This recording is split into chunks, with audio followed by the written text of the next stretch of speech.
బులెటిన్లో breaking news చూస్తున్నాం. నంద్యాల జిల్లా ముచ్చుమర్రి గ్రామంలో 9 ఏళ్ల బాలిక హత్య కేసులో పోలీసుల దర్యాప్తు కొనసాగుతోంది. బాలిక చదువుతున్న పాఠశాలలో సహ విద్యార్థులు ముగ్గురు మైనర్లు ఆమెను నిర్మానుష్య ప్రదేశానికి తీసుకెళ్లి అత్యాచారం చేసి హత్య చేసినట్లు నిర్ధారణకొచ్చారు. నిందితులను పోలీసులు అదుపులోకి తీసుకుని విచారించగా వాస్తవాలు బయటకొచ్చాయి. అత్యాచారం, హత్య అనంతరం బాలిక మృతదేహాన్ని హంద్రీనీవా సుజల స్రవంతి కాలువలో పడేసినట్లు నిందితులు ఒప్పుకోవడంతో అధికారులు ఎన్డీఆర్ఎఫ్ సిబ్బంది గజ ఈతగాళ్లను రప్పించి కాలువలో ముమ్మరంగా గాలిస్తున్నారు.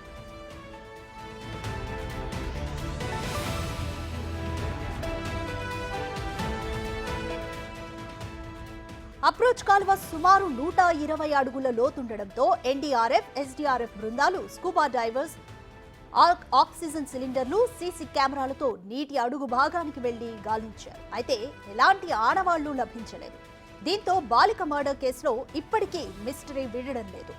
లైంగిక దాడికి పాల్పడి హత్య చేసినట్లు ముగ్గురు బాలురు ఒప్పుకున్నా కేసును ఛేదించడంలో పోలీసులు విఫలమయ్యారు.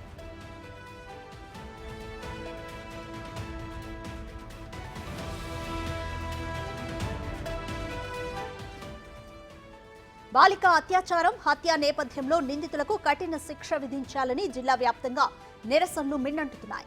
హంద్రీనీవా కాలువలో పడేసినట్లు నిందితులు చెప్పినప్పటికీ 3 రోజులుగా గాలిస్తున్నా ఆడవాళ్లు దొరకడం లేదు.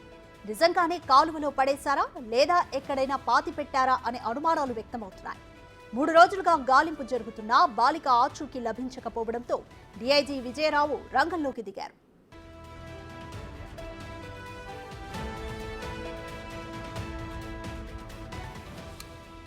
ఈ కేసులో ముగ్గురు మైనర్ నిందితులను ప్రత్యక్షంగా సీన్ రికన్స్ట్రక్షన్ చేపట్టినా బాలిక ఆచూకీ లభించలేదు. పాత, కొత్త ముచ్చుమరి గ్రామాల మధ్యలో ఉన్న కేసీ కాలువ పక్కన ఉన్న శ్మశాన వాటిక వద్ద ఖననం చేశామని ఒకరు, అక్కడ కాదు కట్టకు అవతలి వైపు పూడ్చిపెట్టామని మరో బాలుడు చెప్పడంతో ఎక్కడా ఎలాంటి ఆనవాళ్లు లభించలేదని పోలీసులు అంటున్నారు. ముగ్గురు నిందితులు నిత్యం పార్కుకు వెళ్లి సిగరెట్లు తాగేవారని, అక్కడికొచ్చిన చిన్నపిల్లలను భయపెట్టి డబ్బులు తీసుకునేవారని గ్రామస్తులు చెబుతున్నారు.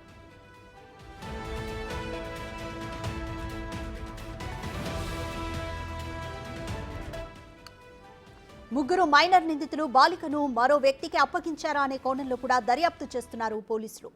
ముచ్చుమరి లిఫ్ట్ ఇరిగేషన్ కాలువ పక్కన క్షుద్ర పూజల ఆనవాళ్లు ఉండడంతో పోలీసులకు అనుమానం కలుగుతోంది. మైనర్ బాలికను క్షుద్ర పూజలకు బలిచ్చారా అనే ప్రశ్నలు తలెత్తుతున్నాయి. విచారణలో మైనర్ నిందితులు పొంతనలేని సమాధానాలు చెప్పడంతో పోలీసులు తలలు పట్టుకుంటున్నారు. చిన్నారిని అత్యాచారం చేస్తారా లేక క్షుద్ర పూజలకు బలిచ్చారా అనే అనుమానాలు నెలకొన్నాయి.